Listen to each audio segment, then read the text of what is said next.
Good evening, everyone. On behalf of the Central Baltimore Partnership in the Station North Arts District, I would like to welcome everyone for joining us this evening for another segment of Station North Shines.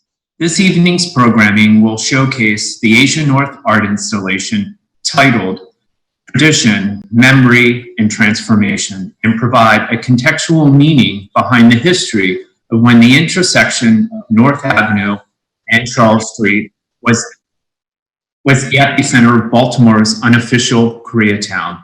Before we start the programming this evening, I'd like to share a quote by Jacob Lawrence, my favorite artist and one of the nation's foremost African American artists. Before doing so, I owe a great deal of thanks to Jacob Lawrence for his ability to use simple colors and shapes to capture and express a seminal moment in American history, his Great Migration series.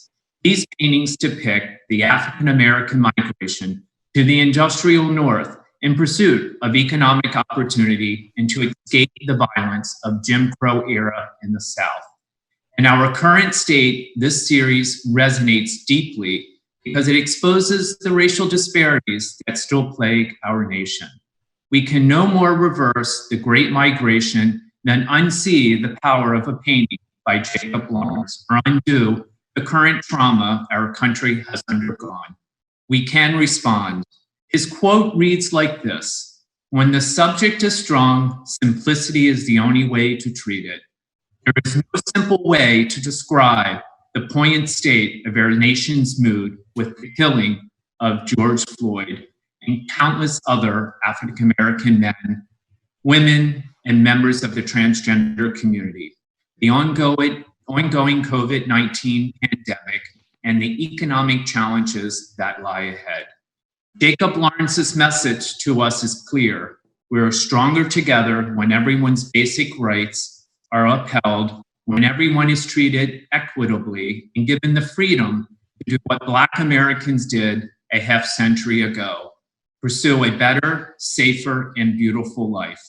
Everyone enjoy the program this evening. I would now like to introduce Joanna Bakore, Director of Towson University's Asian Arts and Culture Center, who will give an understanding of the collaborative approach that created Asia North.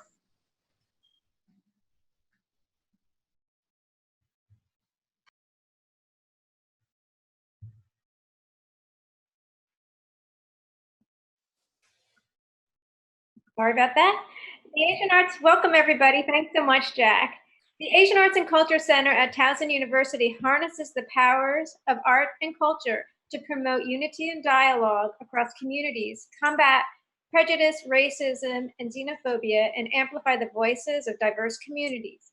As the co-producer of Asia North, we're thrilled to offer this program to you tonight, and it's my job to briefly introduce a history of this project and thank some of the key players. So Asia North was born in April 2017 to promote intercultural sharing, support AAPI creative, and celebrate local Asian American history. Back in 2017, I had a conversation with Will Backstrom of PNC Bank, who told me about Jack at the Central Baltimore Partnership and Station North's double identity as a Koreatown and an arts district. And he thought this would be a really good partnership, and he was right.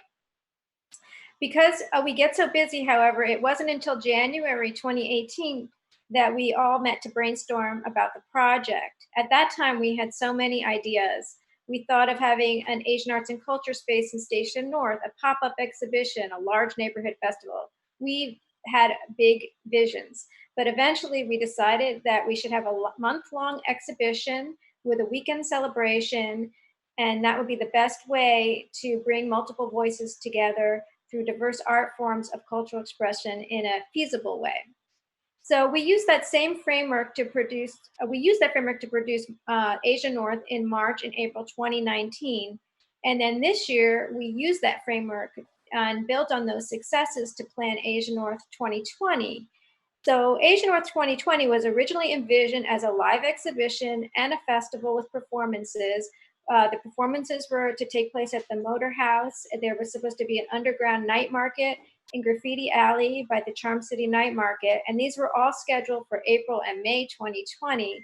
And then you know what happened at that time. So we had to switch gears, like many people, many of our colleagues in the same arts fields. And so we ended up producing the Asia North 2020 exhibit online. And now we're sharing these kinds of virtual experiences with you. And so we still actually do hope to have the live exhibition and festival in fall 2020, keeping our fingers crossed about that. In terms of key players, of course, there's Jack, who you just met at Central Baltimore Partnership. He is our community connection and resource dynamo. He arranged for all the spaces, the North Avenue Market, the Still Point Theater, Motor House, in our original plan for Asia North 2020. And then now he connected us with Mara Dwyer at Station North Arts District to work on this project. Jack was also critical to curating tonight's event, arranging the food and cocktail demos. We also want to thank the William G. Baker Jr. Memorial Fund, who provided the major funding for the exhibition, and they were extremely gracious about allowing us to change our plans and move our exhibit online. As mentioned, we hope to fulfill the original exhibition vision in the fall with a live exhibition and opening reception. And we really want to do that because that event was planned for 1915 Maryland Avenue, which is now part of the North Avenue Market. The Still Point Theater is residing there. But the meaning of that space is that it was the former location of the neighborhood's Korean senior daycare center. So we thought that was an especially appropriate space for our event celebrating the neighborhood's art, culture, and Asian heritage. So information about that space and other neighborhood landmarks are available on the Asia North section of the Asian Arts and Culture Center's website. Before I pass the mic over to Paul Kim, I would like to thank our major supporters for this event. And including the online exhibition. The Station North Arts District, especially Mara Dwyer, the William G. Baker Memorial Fund, Maryland State Arts Council, Mike Schechter, Still Point Theater, Charm City Night Market, Motor House, North Avenue Market, AANCC members, citizens of Baltimore County, PNC Bank, WYPR, TD Bank, the Towson University BTU Presidential Priority, Maryland Institute College of Arts, Johns Hopkins University, Neighborhood Design Center, Baltimore Kawasaki Sister Cities Committee, Baltimore Changwon Sister Cities Committee, and Akyung Lee. This is truly a collaborative, intense project, and we are grateful to everybody who's participating in it. Now I'd like to introduce Paul Kim. Paul Kim is a producer, musician, and filmmaker who studied at the Maryland Institute College of Art, MICA, with a degree in video and film in 2008. His grandfather established the first Korean business in Baltimore, the Seoul Rice Cake Shop. The shop was the center of the city's Koreatown from the late 1970s through 2018. Paul also assisted us, the Asian Arts and Culture Center, with documenting the history of Baltimore's Koreatown and contributed his documentary video of the Seoul Rice Cake Shop to Asia North online exhibition. I'd like to welcome Paul Kim. Hello, guys. Thanks for having me. I'll just keep this really short. Yeah, like Joanna said, my grandfather established, I don't want to say established, but started the first Korean business here in Baltimore. And if you guys pass by, what is it, North Avenue and Charles Street, right across from the Charles Theater, you'll see it's a big mural, a painting of him. So I'm really proud of that. And, it's been a while since I've been in that area since, obviously our business is not there anymore. And, like after work, I work at Hopkins right now, and after work I drive by the area and, see the mural, see where, where the rice cake has been. And sometimes, it gets emotional because, like that whole area my family started, and I feel like as, as his grandson, I feel like it's my obligation to keep it and help in some sort of way to keep that community going. So the video you're about to see is a video I shot of my parents' business, and honestly, I haven't seen this in a while, and it was kind of emotional watching this because now, obviously, everything inside is probably different, but yeah, I shot this in like a couple of days, and my dad asked me to shoot it because he wanted to advertise the business at the time. So yeah, hope you enjoy it.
Thank you, Paul, for that video. I hope you can bring the Seoul Rice Cake shop back to Koreatown. Hello, friends. I'm Nerissa Paglanoan, Program Manager at the Asian Arts and Culture Center at Towson University, and curator of this year's Asian North exhibition, Tradition, Memory, Transformation, which you can view online at towson.edu/AsianNorth. Thank you so much for being with us tonight, particularly for being with us at the end of such a difficult week. We know that we're only at the start of this fight of coming together to call out and put an end to systemic racism, to call out and put an end to violence and injustice against our Black brothers and sisters. The Asian Arts and Culture Center's mission is to engage our surrounding communities in cross-cultural dialogue, to increase understanding of the world's diverse cultures, to strengthen cultural competency and challenge stereotypes, to help raise the voices of those who have been marginalized. Acknowledging and understanding our differences, our commonalities, and our diverse experiences is key to all of us working together to achieve a better and just world. The arts are a powerful and unifying tool to express all of this, to express what we've been through, what we're feeling, where we want to go from here. It frees us to express joy, anger, grief, and hope in ways that words don't always do us justice. With all the emotions we've experienced over the last week, we do need to allow ourselves time for self-healing, to re-energize us to continue the fight. Sometimes laughter is a part of that self-healing.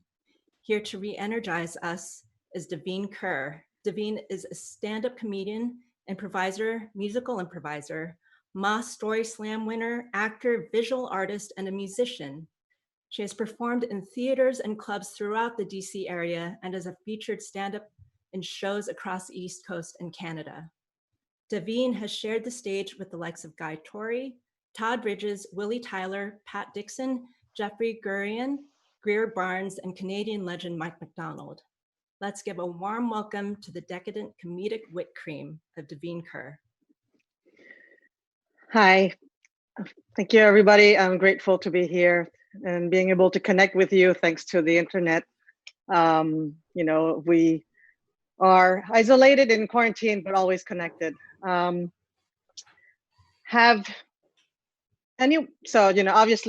by looking at me, Nerissa mentioned opening for Mike McDonald. So it's pretty obvious, you can tell that I'm French Canadian, right? So I grew up in Montreal, and that's where my whole family is currently, my parents, my grandma. And I miss them greatly because of this coronavirus. I don't know when I'm gonna see them again, right? And so I called them today, like a good Asian daughter. I called my family to check up on them. it's weird how the roles are reversed, right? Now it's my turn to yell at my parents, say, stay inside the house. It used to be them yelling at me. But so I called my grandma, and this is my question to you all. Have you ever tried to talk and discuss racial issues and racism with your grandparents? And I have to say, I underestimated my grandma. Today I called her and I said, hey, yeah, that's how I call her. Anybody who knows me knows how close I am to my grandma. She raised me pretty much because my parents were always stuck at their inconvenient store, right? They never had anything at that store, and then I was home with Yaya, right? And my grandma, she wasn't allowed to go to school because her parents were afraid that she was going to write secret love notes to boys, and so she can't read or write. But the thing is, I always like to discuss. I always think that if you can explain something simple to a child, that means you really fully understand it. And I think that you're really truly starting to believe in activism when you want to talk about racial issue with your racist grandparents. No, that's not true. She's not racist, but and this is why. There's a lot of education to do, right? So this is me calling my grandma and said, Grandma, do you know what's going on in the world? She's 94 years old, right? And she's like, yeah, I know. I heard, my little friends at the temple are telling me what's going on. We're all dying. When the communists in the Khmer Rouge in Cambodia, when everybody got killed, and that huge genocide, we could run away. We went to Canada and we found refuge there. That's why we're Cambodian refugee. And I said, now do you know what's going on, Grandma? And she's like, yeah, there's a virus. So anybody with a phone plan can escape, whether you're in France or Thailand or anywhere, you're affected. And I'm like, that's correct, Grandma. Like, this is affecting the whole planet. I've never seen that in my entire life. And I said, you know what else is going on right now, Grandma? And she says, I don't know, but people are talking, Daveen. You're posting a lot of things online, and I'm worried because people are going to judge you because they say you're very, very vocal about supporting Black people. And I said, yes. And they said, you need to be careful what you say. And she means well. And I'm sure people are like, outraged, your grandma's racist. But it's not that, So I asked her, I said, why do you think I should be careful, Grandma? What is your fear? When I vocalize all these thoughts, when I post links and, raising awareness. And she said, people are going to think you only care about Black people and not Cambodians. And I said, Grandma, it's not about sides. It's about justice. It's about right or wrong. And I know you didn't go to school and all, but this is what's going on, Grandma. And I know you will understand corruption because we came from Cambodia. You understand? You remember how our country was corrupted. She's like, yeah. And I said, it's happening now, right now in America. Like, are you serious? She's like, how so? And I said, look, this man was arrested in the middle of a protest to find out that the cops arrested their own senator in New York. But just because it didn't matter what credits he had, they arrested him. It's so bad right now that people are demolishing medical staff for providing water or past a curfew. There's a curfew, and if somebody comes out of the hospital from their work shift and looking like a protester, they're getting brutalized because the police are abusing of their power, and because there's a curfew and they're saying they're just respecting the law, like some bulldog who were on a leash, all day, and then we're just waiting for the clock to go like past 8, and then they just go. And is that right, Grandma? Do you think that's right? Like 8 o'clock, democracy is over. Curfew. My grandma says, this is crazy. This is wrong. And I said, well, this is what's happening, Grandma. This is not about choosing side or picking a race. This is about justice. And they are breaking the law. The police is breaking the law. And when the watchman is not being watched, then what's going to happen? You didn't risk your life, saving my life, bringing me to Canada so that we would end up in a country where it's exactly the same. And when we see our family member listening and following the politics in Cambodia and supporting the protest, because we understand that we need a reform in our hometown, in our home country, you cannot after that look at the news and say, oh, look at them looting and rioting and poor buildings that are being destroyed. You have to support the protest the same way because we need the reform here also. Because it's needed right now. And when I hear people, Grandma, when I hear people say, oh my God, it's horrible. Those buildings are being destroyed. Those small business owners are being affected. And it's sad that Black people are getting shot. You are having the wrong focus. It should be, oh my God, Black people are getting killed. And it's unfortunate that some business are getting destroyed. It's the other way around. Oh, there's another mini question for me. Should I wait for it or can I continue? Oh, anyways, so my grandma really understood because I said, this is crazy, Grandma, And she said, oh yeah, but it doesn't happen in Canada, right? Because she's up there in Canada. She said, we have free healthcare. That's why your mom walks in. She has cancer, but she still goes out because free healthcare. I'm like, even though this is wrong, Grandma, the coronavirus doesn't know that it's just Trudeau and not Donald Trump. You still have to stay inside. You need to be careful. You're all in that age group where you should stay inside. What happened to, anyways, I digress here.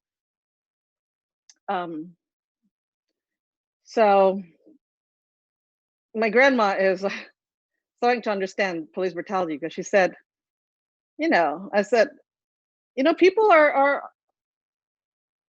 so afraid to talk about racism. Like, not. How are you? Use other. Okay, I will address those questions after. I'm in the middle of it. People say they're afraid of being called racist.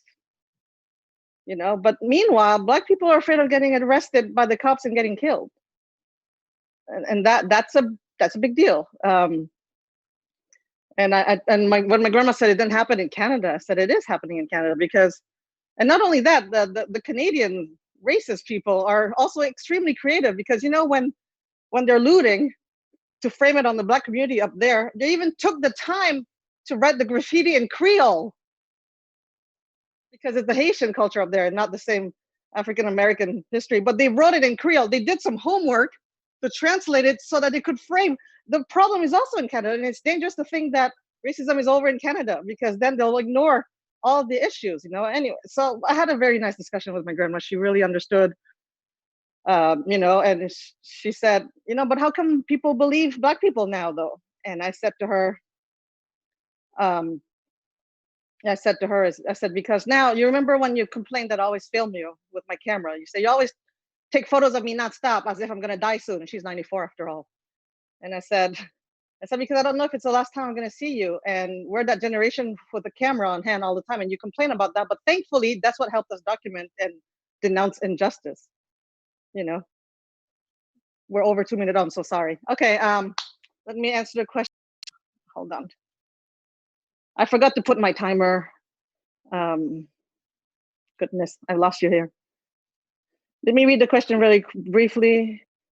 So I understand you're also a musician. Oh yes, I play music by ear. My father had the absolute ear gift, and so he plays every instrument. So I'm trying to also learn more Cambodian pieces, and I paint. And the next question was, oh, you spoke French initially, and now you're doing jokes in English. Yes, and do joke translate in English? Stories, they do, wordplay, not so much, but it's an adaptation. But thank you so much for having me. That was really wonderful. Please stay safe, stay healthy. Black Lives Matter. Thank you.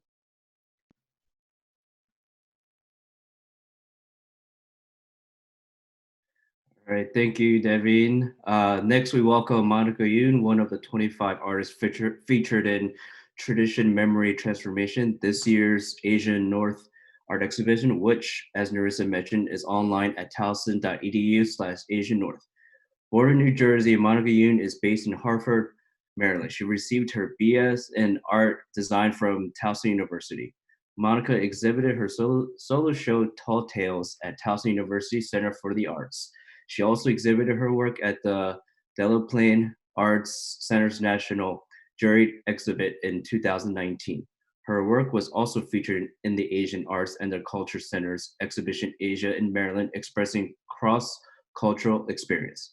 Over the past several years, Monica has been fascinated by the idea of hidden messages and narration, which is why research has become a large part of her process. Most of her work references literature, folklore, or the language of flowers in order to emphasize a feeling and connect to her Korean background. Let's welcome to our screen artist, Monica Yoon. Hello, everybody. My name is Monica Yoon. I'm a visual and multimedia artist from Hartford, Maryland. Today, during my artist talk, I'm going to discuss the two pieces that are currently on display at Asia North for 2020.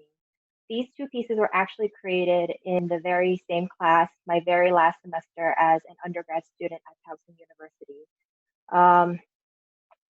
So the first piece I'm going to talk about is Lipstick. This piece was created by whatever I had on hand at the moment. I'm not one of those students that really loved going to the library to do their research papers. That just wasn't me. I felt like everyone's eyes were on me and it was just uncomfortable. So it was the same way for me in an open art studio where I had to create pieces of work in front of my peers. So in other classes, I can get away with it. I would research, I would go look up folklore, I can plan out and show them what I've been working on. And I couldn't do that in this class. I had the wonderful opportunity of taking an experimental art class. I absolutely love this class. It challenged me. It allowed me to have the freedom to work without barriers. If I had a curiosity at the moment, I could just do it. So for Lipstick, I brought tea that morning and I just brought in some Bristol paper and an ink set because I didn't want to work in class. So I decided that I would have the chance to experiment with tea. I was working with very highly saturated pieces at the time. So this kind of gave me the chance to explore pieces or a process that allowed me to layer pieces and layer materials. So as I was pouring it over, I had a tea container kind of like this, and I just poured it over a piece of paper.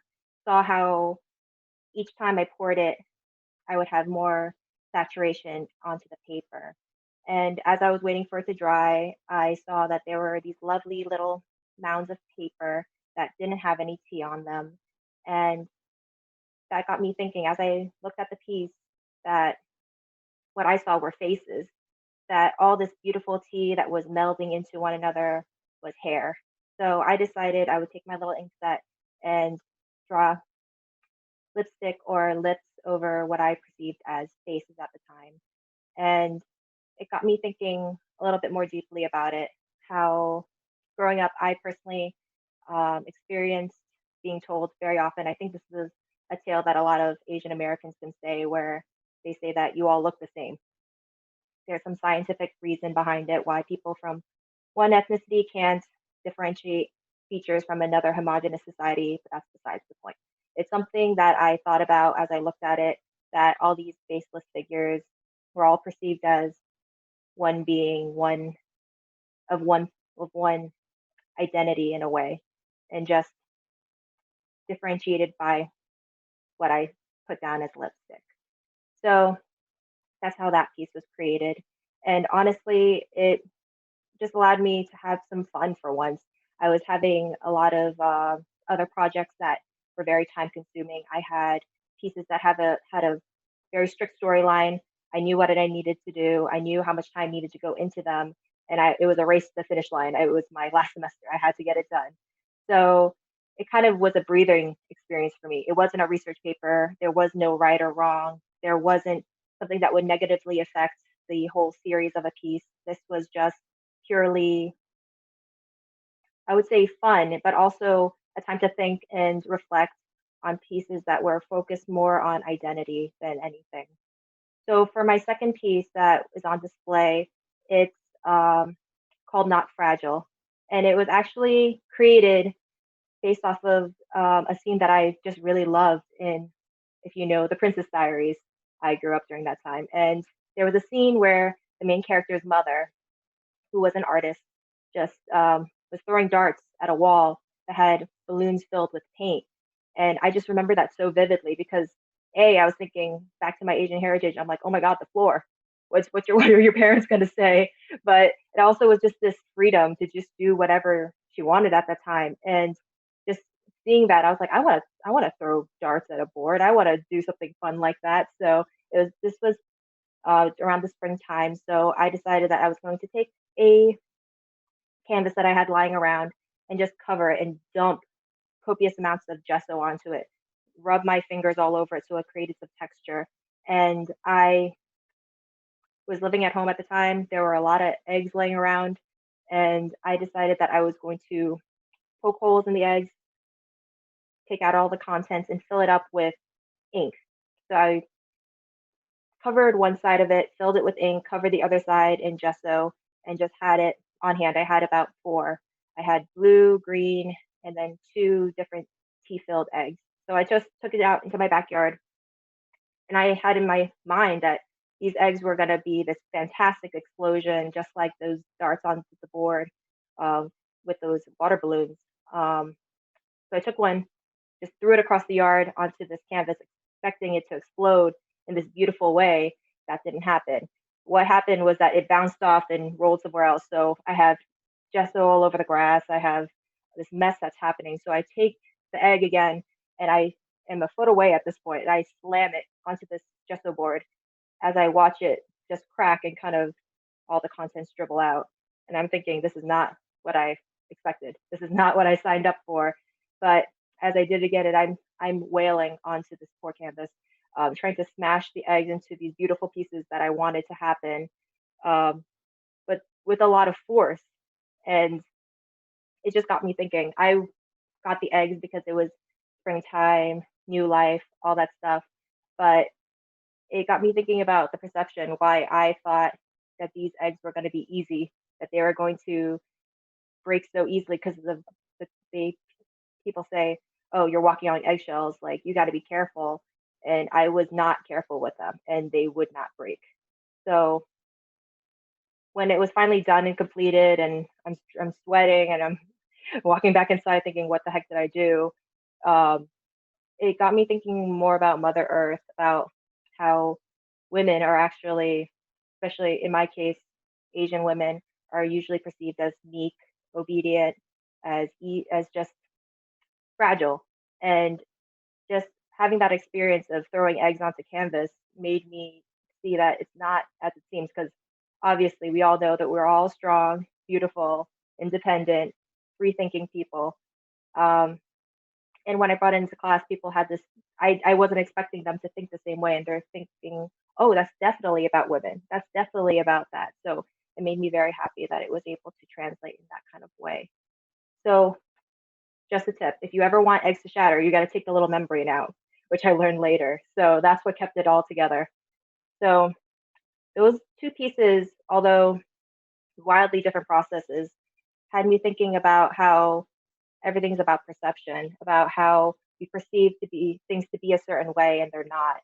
So in the current climate that we're living in currently, I would like everyone to take some time to talk to the people that they love, explain the situation, because I know these aren't easy conversations to have with your loved ones, and try to rethink what you already have as preconceived notions and ideas, and try to look at what's happening right now.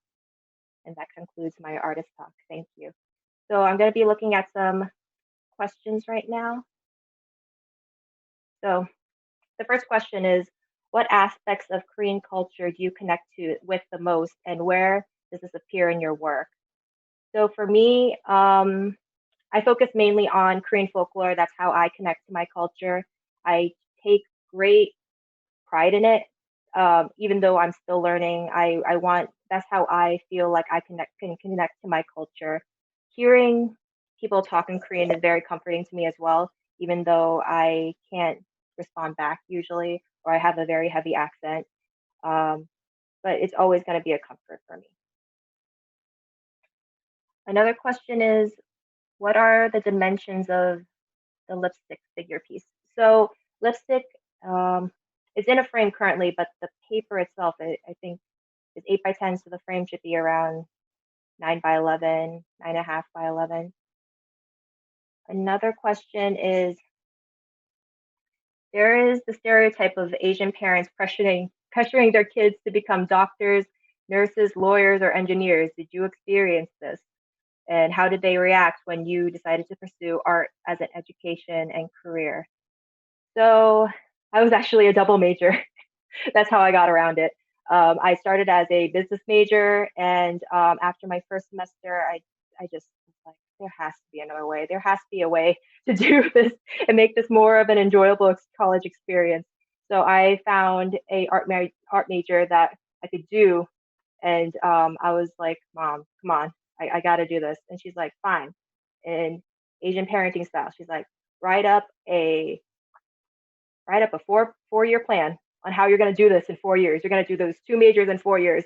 So you best believe I was taking extra classes, I was taking summer classes, winter classes, just to get this done. So it was something I felt very strongly for, and just the fact that I can prove that I was serious about this, they were fine with that after that.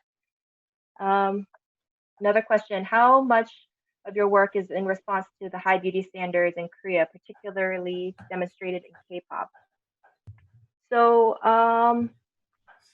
this one I actually only touched on once in my time as an artist. I did a video piece that was basically about how in Korea there's a lot of times there's this thing where you have to be, I think, 50 to 52 kilograms. Doesn't matter how tall you are, how short you are, it doesn't matter. There's the golden standards of how many heads tall you are. There's a certain, I guess they're opening up more, but that there's still a pretty steep standard. So I don't touch upon it much, but I definitely felt it growing up a little bit. So thank you so much for having me. Thank you, Monica. Thanks for sharing your work with us and your process and your experiences. It was really good to hear from you.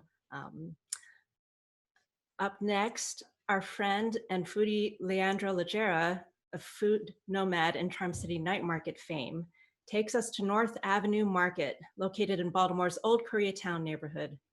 Leandro and Secret Sauce Company condiment guru Matthew Steinberg and Chef Corey will present some Asia North inspired food and cocktails you can make at home.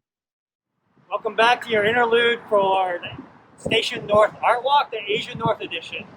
My name is Leandro Lagera. I'm from the Charm City Night Market, or else you can find me at Food Nomad across all social media platforms. We're here with Maddie, who is one of the owners of North Avenue Market. Almost blank. He's here to make us a cocktail today for something you can enjoy when you come visit here, or something you can make at home. Tell us what you're making today, Maddie. We're going to do an umami Bloody Mary. We have our finished Bloody Mix right here. It involves our secret sauce ketchup and hot sauce, some Worcestershire, some gochujang, some fish sauce, and we do a little rim on it and then top it off with some sesame seed. So, for people who don't know what umami is, it's that flavor you get for really comforting, savory food. And then he's translating that into a Bloody Mary, right? That's correct. So we'll do 1.5 ounces of Tito's vodka. We got the cup rimmed already. We're going to throw in our mix right here. What's in the mix? In the mix, we have our secret sauce, ketchup and hot sauce, some Worcestershire, some fish sauce, some gochujang, and then we do the rim and then some sesame seed to top it off. So gochujang gives it a little bit of heat. Yeah. If you guys have never used fish sauce as like your salt element, then you're missing out. And so here's your classic Bloody Mary.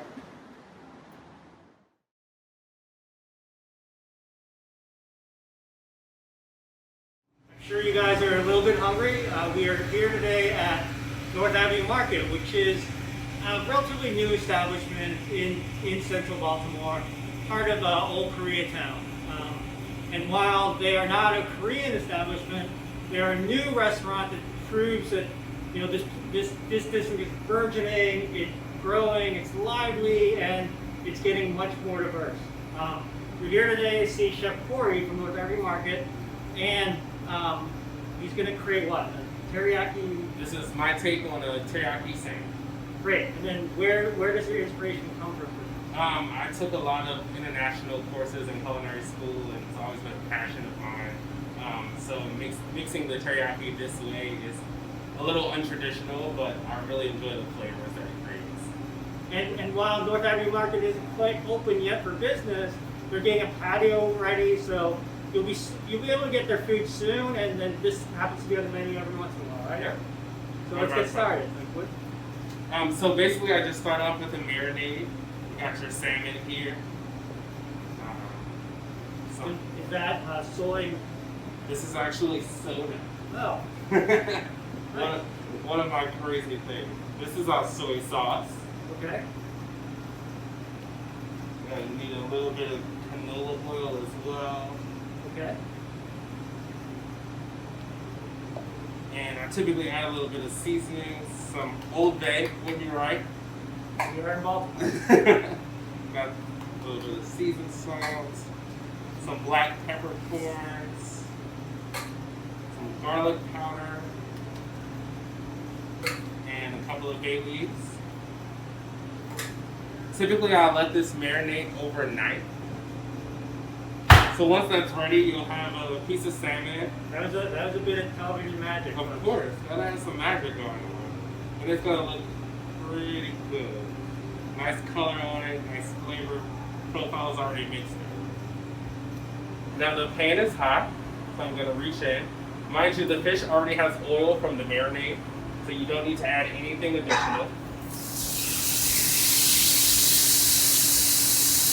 This fish is mostly cooked already from the acid that it sat in. So you're just trying to get a crisp, Yep. that mouthfeel. Like Just want a nice feeling. The fish is already tasting amazing. that color looks absolutely beautiful. So besides having North Avenue Market, this is also the headquarters of Secret Sauce. So this is one of our specialties, Dad Ranch. This is a nice little coating on the bread.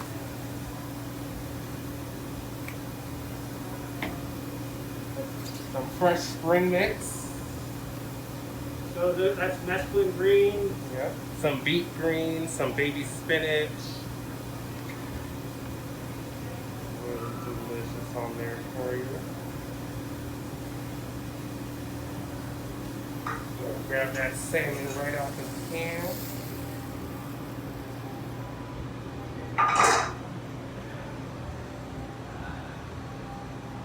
That looks gorgeous, Chef.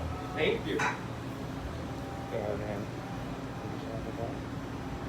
And there we have it. There is their salmon teriyaki sandwich. Yes. It's usually special on the menu, and it's not on the menu every time, but like when you find it, you should definitely order it. Yep. And we'll have it available when we open up with outdoor seating, hopefully within the next week. Great. Thank you, Chef Corey. Thank you.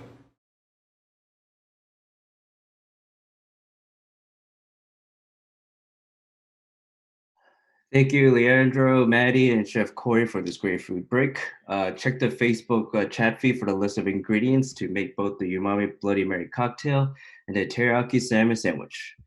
This is a great reminder that as long as we wear face masks and adhere to social distancing rules to keep each other safe, we can continue to support our local restaurants through curbside pickup and even outdoor dining in some locations. All over social media, friends have been sharing lists of minority-owned restaurants and businesses to support. So take time to check that out too. All right. So next, from the Asia North 2020 exhibition, Tradition, Memory, Transformation, we welcome filmmaker Chong-Wei Huang.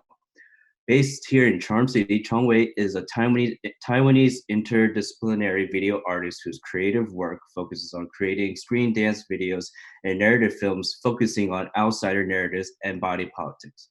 Chong-Wei received her Master of Fine Arts degree in Film and Media Arts from Temple University, where she was a recipient of both the Temple University Presidential Fellowship and the University of Film and Video Association Graduate Student Fellowship.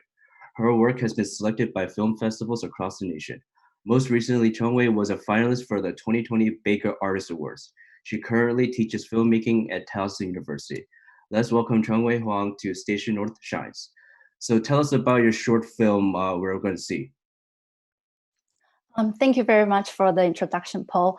Before I talk about the film I'm going to present today, I want to thank everyone for joining us today, especially considering everything that has been going on in the past couple months and last week. And with the coronavirus and the Black Lives Matter movement, it really makes me think that the ability to make art and to talk about art is a privilege. And so even though the videos I'm gonna present today do not directly related to the Black Lives Matter movement, but I wanna take a moment to acknowledge that now this is a time for the filmmakers, the artists to really think hard on how do we use our medium as the tool to spread the message, to raise questions, to provoke questions, to bring up awareness to the injustice, and to support Black Lives Matter. So back to the videos I'm gonna showing today. There are 2 excerpts from 2 separate experimental dance videos. The first piece is choreographed by Long Chen, and the second is by Mu Yuyuan. The videos, they were both designed to be part of the live dance performance. So the whole original dance choreography is about an hour long, and the choreographers found me to design like a 5-minute-ish video that insert within their performance. So the first clip that we will see, the Wing Wing, it was originally accompanied with live performance. So as the video is going on, the dance performance is going on at the same time as well. And the second piece, it was designed as a standalone piece. So it was just projected onto the screen. And I selected the parts out that I think they work as a looping gallery video piece. But most ideally, I would say that this video should be watched like on a stage, because there's just like something magical to see this larger than life video recording of the dancers, and that especially when the video is juxtaposed with the dancers. And I will talk about our interdisciplinary collaboration after the video is played. So now let's watch the video first.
Okay, so to give one a little bit more of my background, I actually focus more on narrative filmmaking, the conventional narrative filmmaking as a writer, director.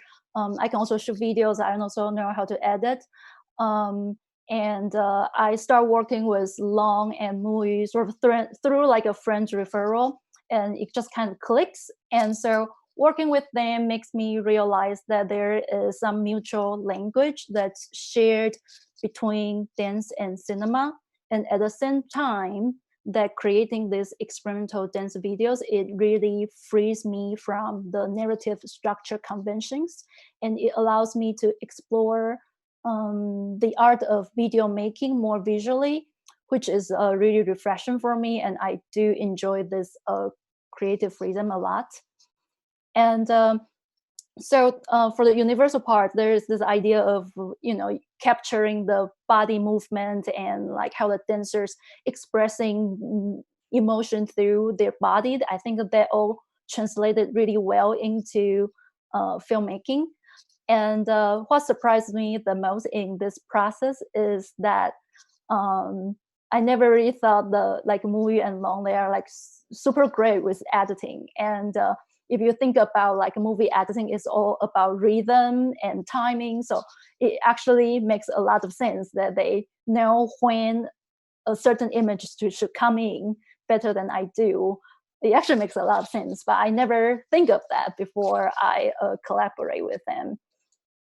And so that Long and Muyu, when they come to me, they sort of have like a basic idea, like a big picture in their mind. So they will briefly show me their, for example, a rehearsal video. So I sort of know the style of the dance, and they'll tell me what they want to achieve in the video portion of it. And then I will go on do some like research on my end, and then I will show them the video samples just to make sure that me and the choreographers are at the same page in terms of the tone and the style of the video.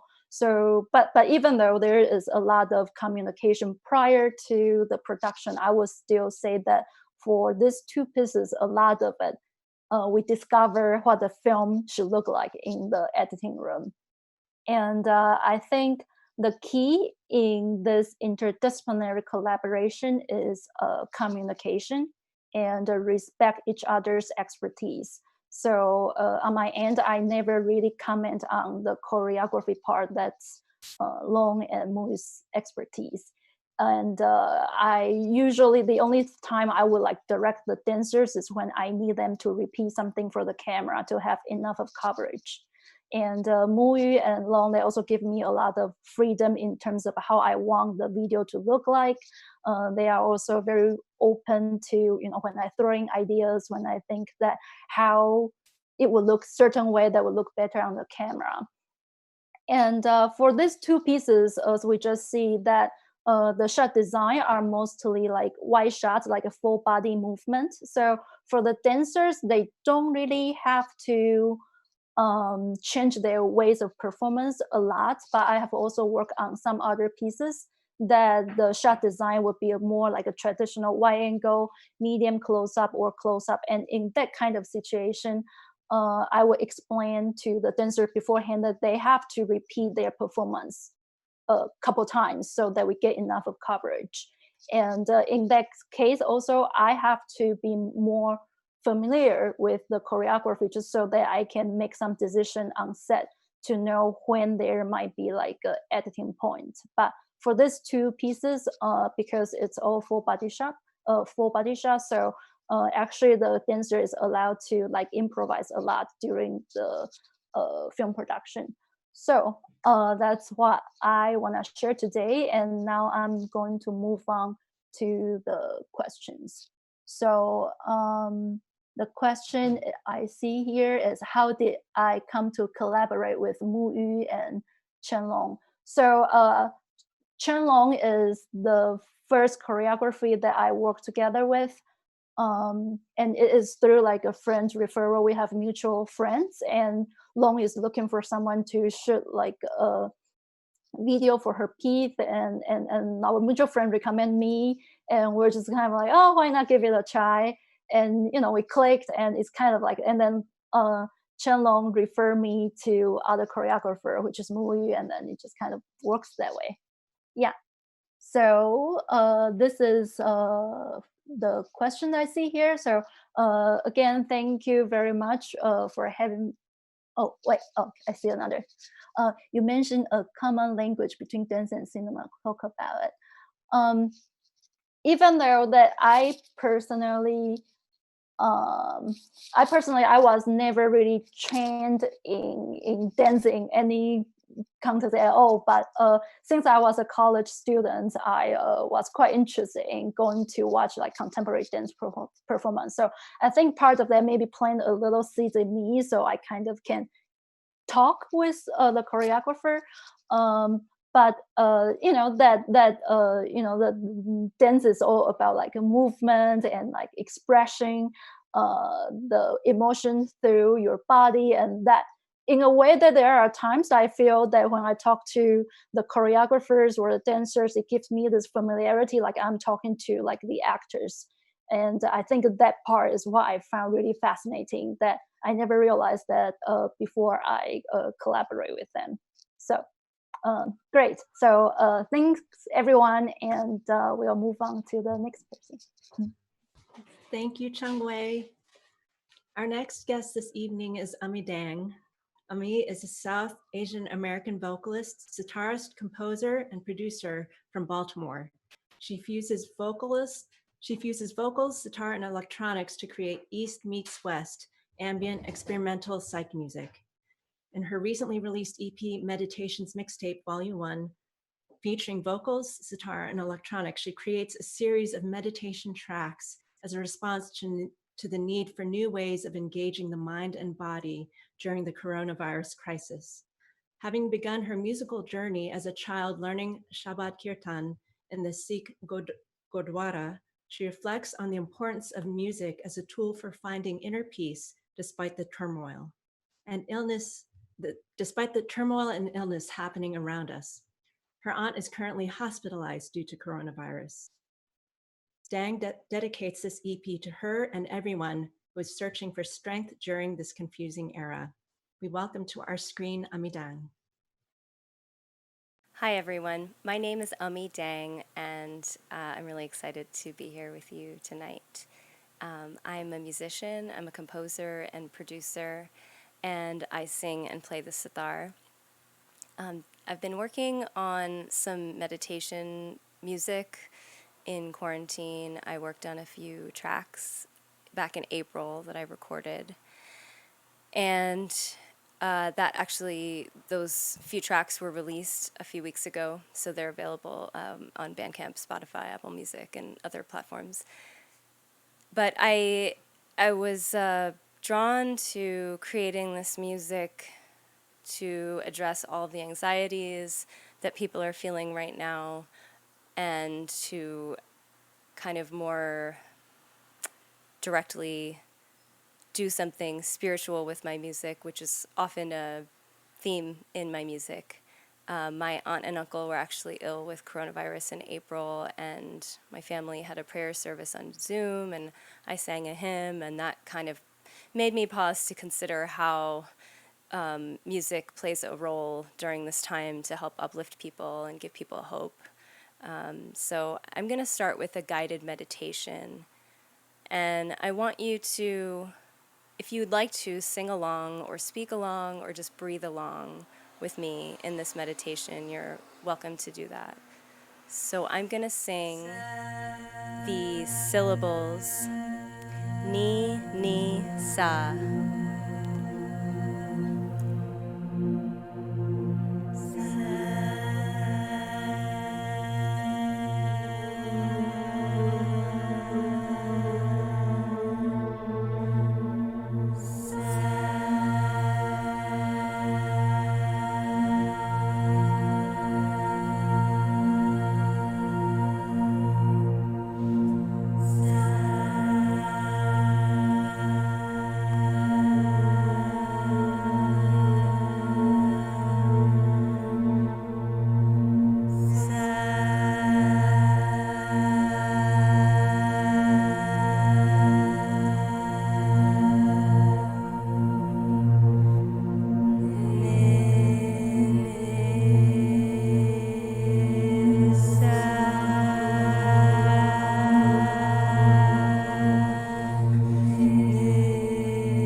So feel free to continue to sing these syllables or speak them or breathe along with me and really lean into the periods of tension you feel on the knee, and then feel that release on sa.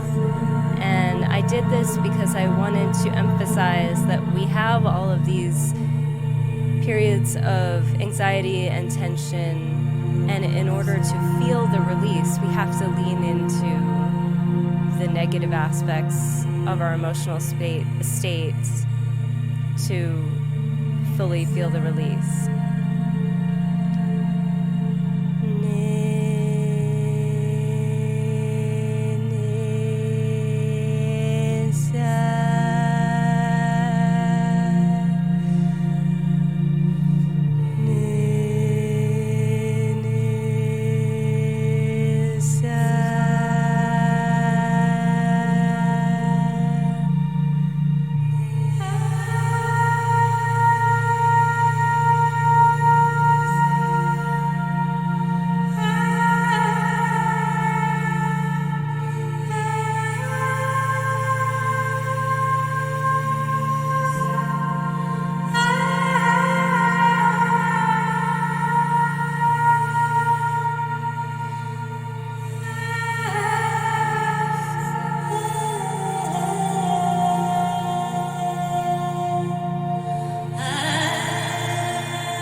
And I'm going to do one more piece from that album I released recently.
Hi.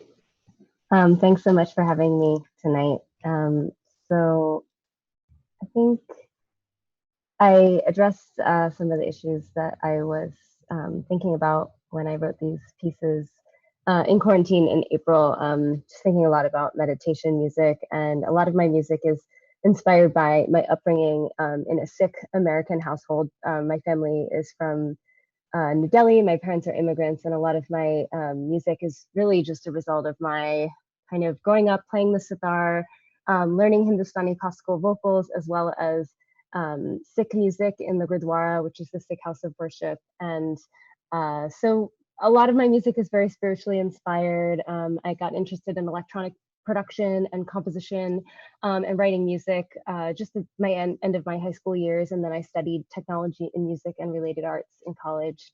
And so, I still, like I said, bring a lot of the traditional music into the mix. So what you heard tonight was really focusing on finding these moments of peace and meditating on oneness and collective consciousness. And it's really now more than ever that I want to use music to uplift people and bring people together, because also I think that meditation and acts of social justice and protest also align, that social justice is a spiritual act. I think a lot of people who are, just that these collective acts that we commit together in the name of humanity are also acts of feeling divinity and oneness together. So I especially wanted to draw that into what's happening now.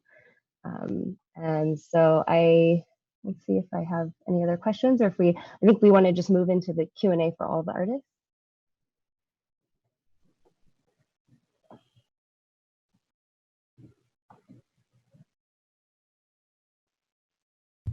Thank you so much, Ami. That was so beautiful. Thank you. I really needed that. So thank you. I'm sure we all just need more of that in our lives right now. So yes, we have reached the Q&A portion of the Station North Shines. So I'm going to go over to the chat, and I think we have a few questions. Let's see, Ami, what inspired you to create the album you recently released? Sure. So my aunt and uncle were ill with the coronavirus in April, and we had gotten together as a family to do a Zoom prayer service, not just for them, but actually there was initially it was for the Sikh holiday Vaisakhi, and I've been kind of the musical one in my family, and so my family often asks me to sing hymns during when we get together as a family. And so I think it really just reminded me of how much people rely on music in these moments. And so that kind of inspired me to work on this album. But what's next for me is my next question. And I am working on some music with modular synthesizers. My partner has gotten really into modular gear, so we're really trying to explore Hindustani classical rag or pieces inspired by ragas with the sitar and with synthesizers. So that's something we're looking forward to. An album, I think, just kind of produced songs about all kinds, kind of songs about issues from all over the place that I've been working on the last few years. And I'm hoping to kind of wrap those up this summer. That's what's next for me. So I think there's another question for Paul. Where exactly was the rice cake shop located, and how recently was it there, Paul? It's where the Pizza Boli is right now. And it was almost 2 years ago. We sold it because honestly, business wasn't good, and there was a lot of other rice cakes opening, and I guess nobody wanted ours anymore. So, and it was sad, but like Narissa said earlier, they'll come back one way or another.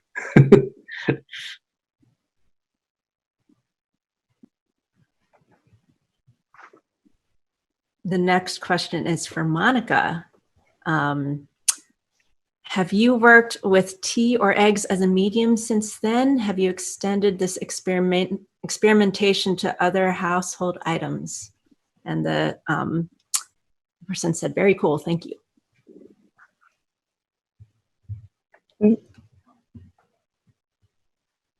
I'm sorry. Thank you very much.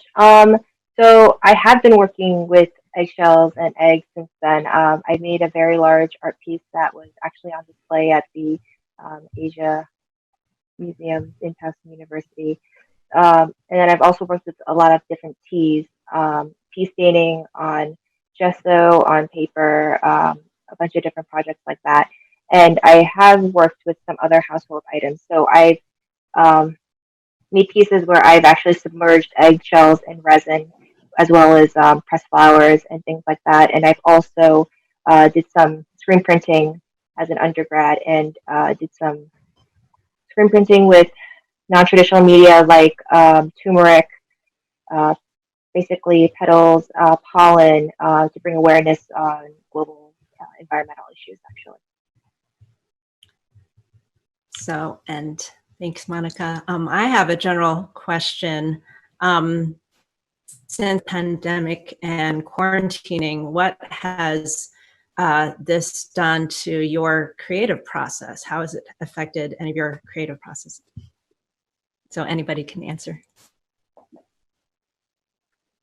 All right, I'll start off. So for me, it's been a little bit difficult just because I'm in an enclosed space, but it's also been not too bad, especially because I like working in my own space. I like working in my own studio, but trying to get back into the flow of things, try to create my own deadlines. It's been a little bit stressful in that way, but I've had ideas. I like jotting down things for future pieces, so I just look through my notebook and say, hey, what should I have done next? And that's how I kind of keep the process rolling for me personally.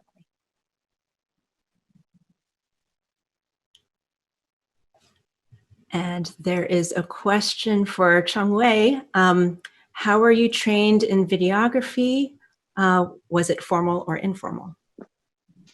Well, I got trained in film school, so I guess that's formal. But how I shot, especially long piece, is very unconventional because what Long Wang is, the dancer is actually on the ground, and I don't know if you can tell, like we don't have any budget, so we buy like just green paper to serve as green screen, and so in the post we key out the green screen part, and we use the dance theater, and they happen to have this really high shelf that we can I can climb up there to do this birdshot view.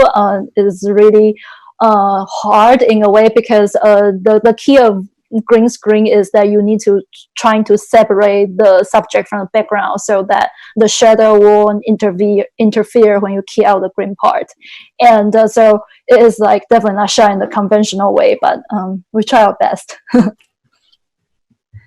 And I think we have one last question for Ami from Lauren. I have been very drawn to chanting daily as a way to cope with isolation, to sense unity in distance. Are you conducting any virtual meditations currently? I am not, but it's something I'm thinking about doing. So definitely keep in touch. It's encouraging to hear that you're asking. Thanks. Yes, we need times for meditation and self-care, Mm-hmm. and just to keep us energized and to keep fighting the good fight. So I guess that brings us to the end of our evening. Thank you, Daveen, Monica, Chong-Wei, and Ami for sharing your gifts with us tonight, and also to Paul for giving some background on his connection to Koreatown and his family starting the Seoul Rice Cake Shop. And I hope it comes back. That just watching all that being made just was fabulous. But I hope we all can get together in person for the next Asia North Festival. Don't forget to check out the Asia North 2020 exhibition online, along with a brief history of Baltimore's historic Koreatown at towson.edu/AsiaNorth. We also have online resources, an online meditation exhibition, and an audio tour of the Perseverance Japanese Tattoo exhibit we presented a few years back, and more. So check out our website, towson.edu/AsianArts. And through this pandemic, we are continuing to work on more programming for the summer and fall. So again, check out our website and also find us on social media for updates. Thank you to all our sponsors for making Asia North 2020 and tonight's live stream possible, to Human Being Productions for facilitating the live stream magic, to Station North Arts District for inviting us to be a part of this virtual art walk, and to all of you watching, thank you and stay safe. And now I pass it off to the wonderful Mara Dwyer with the Station North Arts District for information on some exciting events coming up. Thank you, Narisa. Just want to let everybody know that our next virtual art walk will take place in July. The exact date is yet to be determined because we're going to collaborate with our partners. We definitely aim to coordinate with other organizations in Station North and art districts across the city, especially now that we're all virtual. We'd like to make space for everyone to attend each of these incredible events while shining a light on Black and Brown-led creative endeavors in our city. As the cry of Black Lives Matter echoes across the country, we continue to support artists who use their creative energy to question, like we saw so much tonight, to fight, to imagine alternatives, to heal, to tell personal stories and remember our country's history. Even though we're all operating under guidelines not to gather in public with more than 10 people until the end of August, Station North still has a lot happening, like you saw tonight. I was really touched by everyone's performance. I just want to give a couple announcements for what else is happening in Station North before we end tonight. I'm excited to announce that the virtual Maryland Film Festival runs from June 12th to the 21st, so that's starting next Friday. They had a preview earlier tonight before our art walk. So definitely get ready for 10 days of the best of emerging independent cinema. I'll put the link in the chat. And in light of Asia North, I want to plug an upcoming Q&A with Korean-American filmmaker Andrew Ahn and his new film, Driveways, which is a nuanced portrait of an Asian American family. And you can also watch that on Parkway's Virtual Theater. In thinking about our city and how it's going to safely reopen, we saw from North Avenue Market, they're putting like a patio with tables and chairs outside. Baltimore City has a new program called the Design for Distance program. They're looking for your best ideas of how to quickly activate public space to support the safe reopening of businesses. I will put the link to the application in the chat, and it's really open for anybody, from established designers to makers to anybody with a bright and bold idea. The deadline is coming up though, it's June 7th. So please share that out. And those are my two upcoming events for Station North. Please look out for our next art walk in July. You can certainly follow us on Facebook at Station North, on Instagram, and visit our website. And I look forward to seeing you next month. And I hope you enjoyed this program tonight as much as I did. Thank you.